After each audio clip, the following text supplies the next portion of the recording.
Class 12th physics exercise 4th। Exercise का नाम संधारित्र तथा स्थिर विद्युत जनित्र capacitors and electrostatic generator. Point, दो आवेशित चालकों के बीच आवेश वितरण, sharing of charges between two charge conductors. मान लिया कि ए और बी दो चालक हैं जिनकी धारिता,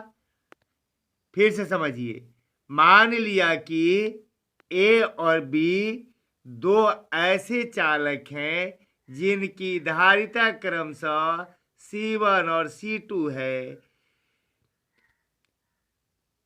इनको क्रमशः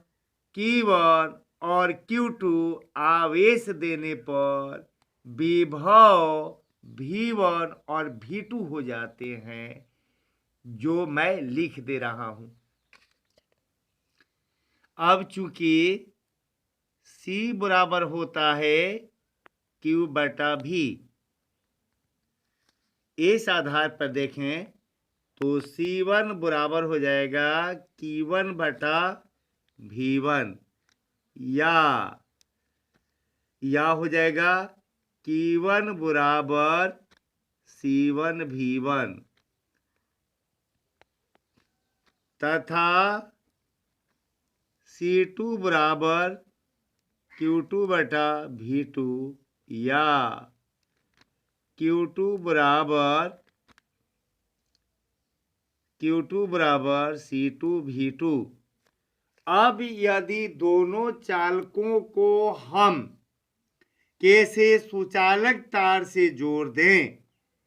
तो उनका आवेश क्रमशः Q1 डैश तथा Q2 हो जाता है, Q2 डैश हो जाता है। फिर से सुने, अब यदि हम दोनों चालकों को किसी सुचालक तार से जोड़ दें तो उनके आवेश क्रमशः Q1 डैश तथा Q2 डैश हो जाते हैं और विभव उभयनिष्ठ हो जाता है, अर्थात दोनों का विभव भी रह जाता है। इन बातों को मैं लिख देता हूं और चित्र भी दिखा देता हूं।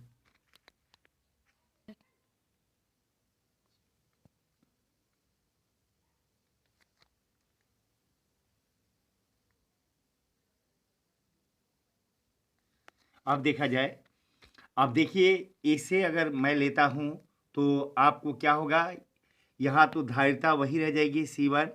और इस पे जोड़ देने के बाद से ये Q1 हो गया है, Q1 डैश,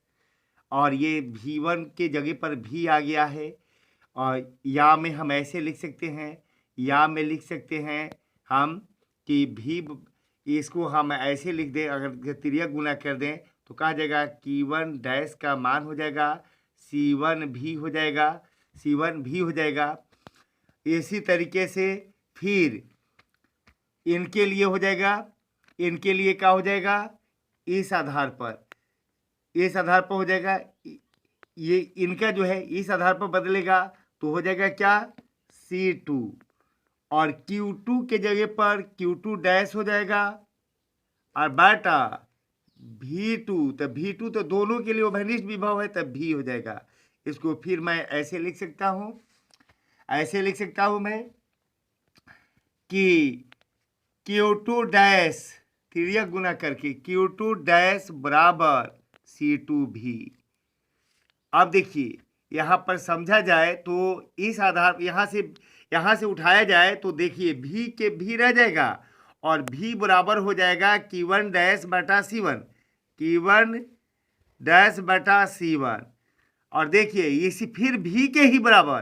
क्या हो जाएगा, फिर V के ही बराबर, चाहे ये भी लूँ चाहे वो भी, ये भी लूँ, ये भी लूँ चाहे ये भी लूँ, फिर V के बराबर आएगा क्या, देखिए V के ही बराबर आएगा Q2 डैश बटा C2। और हम जानते हैं कुल विभव बराबर होता है कुल आवेश बटा कुल धारिता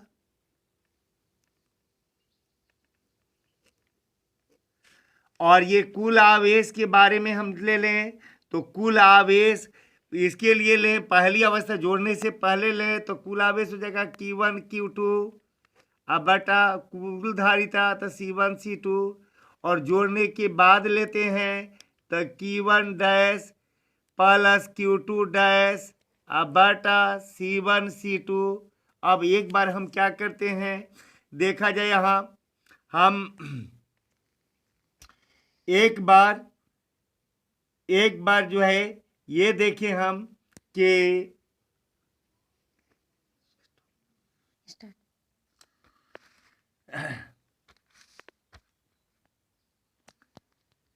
अब यदि हम एस को बराबर में ले लें क्योंकि सब ये आपस में बराबर हैं, अगर एस को और इसको बराबर ले लें तो क्या हो जाएगा Q1 डैश बटा C1 बराबर हो जाएगा Q1 प्लस Q2 बटा हो जाएगा C1 C2 इम्प्लाइज दैट क्या हो जाएगा, इसे तिर्यक गुना कर देंगे तो C1 Q1 प्लस Q2 बटा में हो जाएगा C1 C2 और ये Q1 डैश इम्प्लाइज दैट, इसको ऐसे समझा जाए कि Q1 डैश अपनी जगह पर रह जाएगा और ये C1 तिर्यक गुना हो जाएगा और ये बटा में वैसा ही रह जाएगा। AC बराबर में हो जाएगा C1 के C1 Q1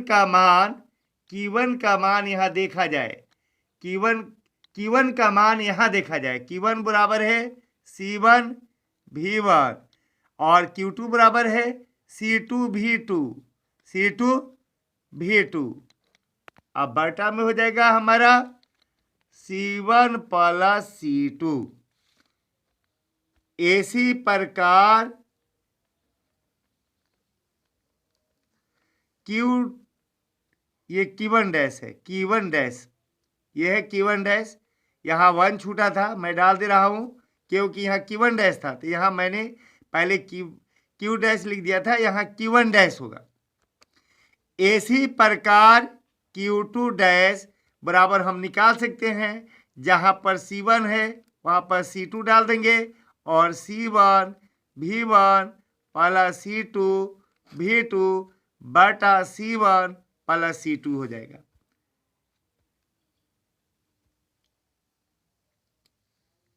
अब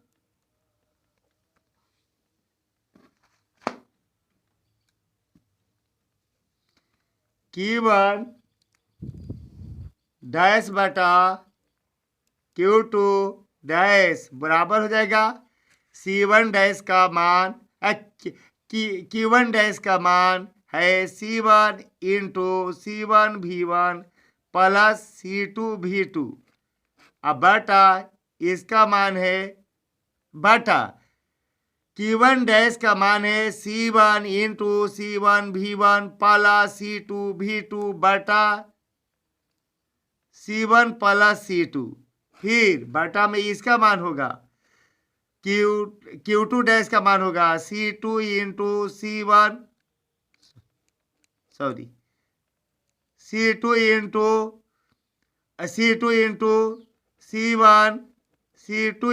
C1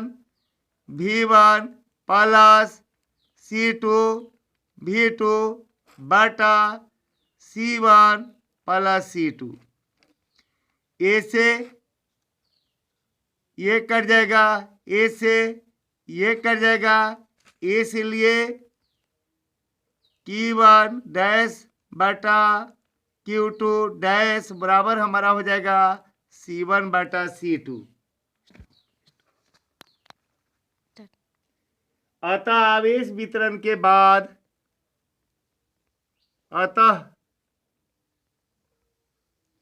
आवेश वितरण के बाद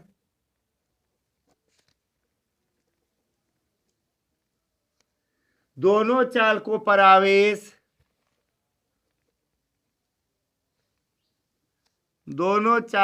आवेश